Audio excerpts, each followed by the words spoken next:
Right now, it's winter in Brazil and the rest of the southern hemisphere. For Brazilians, that usually just means it's a bit chillier, like maybe 50 degrees Fahrenheit. But yesterday, something very unusual happened. It snowed in about 100 Brazilian towns and cities. In Curitiba, capital of the state of Paraná, it was the first snowfall in 38 years. Traffic was a nightmare, but most residents were ecstatic about the unexpected winter wonderland. Eu nunca pensei que eu ia ver boneco de gelo dentro do Brasil, aqui no Paraná. I never thought I'd see a snowman in Brazil or here in Paraná, said one man. He said it was like being in another country or even another planet. Meteorologists say a blast of frigid air from Antarctica was to blame for the snow, but some Brazilians think it was the result of divine intervention.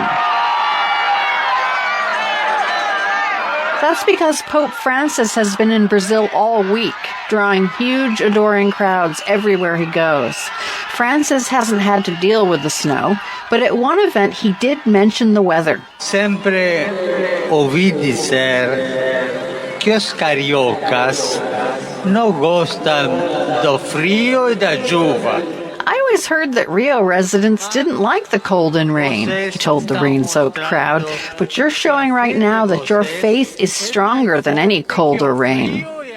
Francis is in Brazil to mark the Catholic Church's World Youth Day. He arrived just after massive street protests in the country against government overspending, corruption, and police brutality.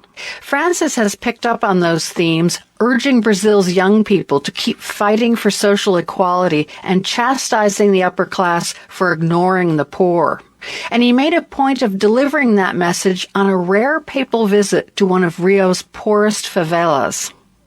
Looking back between the protests, the Pope's visit, and the snow, this has clearly been a wild winter so far in Brazil.